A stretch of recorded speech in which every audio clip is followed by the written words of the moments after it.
नमस्कार दोस्तों, मैं आपका मनमोहन जय हिंद ग्रुप में आपका फिर पुनः स्वागत करता हूँ। आज एक और विषय को लेकर मैं आपके बीच में आया हूँ। वो विषय है भारत की समक्ष चुनौतियाँ। साथियों, आप जिस प्रकार का दौर अभी वर्तमान में चल रहा है, भारत के समक्ष अनेक चुनौतियाँ हैं। सबसे बड़ी अभी चुनौती है वो भारत के समक्ष सीमा सुरक्षा को लेकर के।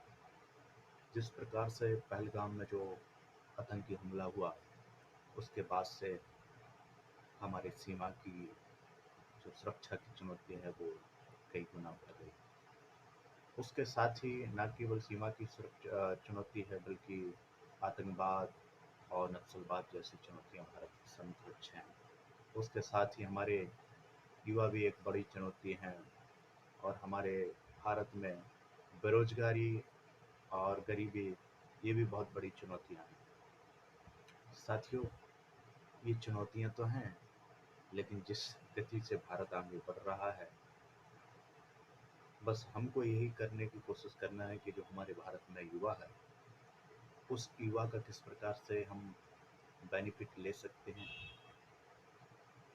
उस युवा शक्ति को हम कैसे कुशल निवेश करके उसमें कुशलता प्रदान करके युवाओं को किस प्रकार से भारत की विकास में वो युवा योगदान दे सकते हैं। साथियों, भारत के समक्ष नई जिस प्रकार से हम टेक्नोलॉजी में आगे बढ़ रहे हैं, उसी प्रकार से साइबर अटैक भी भारत के सामने एक चुनौती है।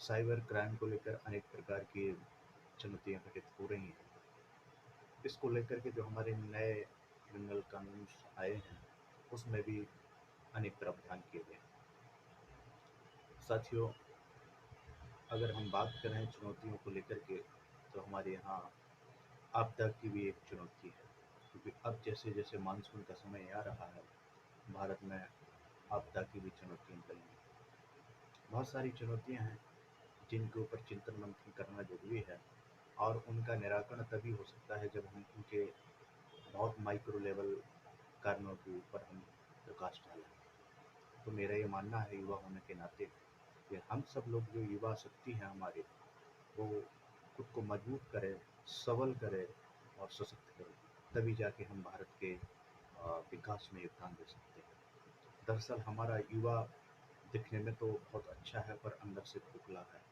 उस खोखलेपन को दूर करने के लिए हम सबको मिलकर के प्रयास करना पड़ेगा। जय हिंद साथियों, और मैं यही कामना करूँगा कि आप सब लोग मुझे सपोर्ट करें, लाइक करें, सब्सक्राइब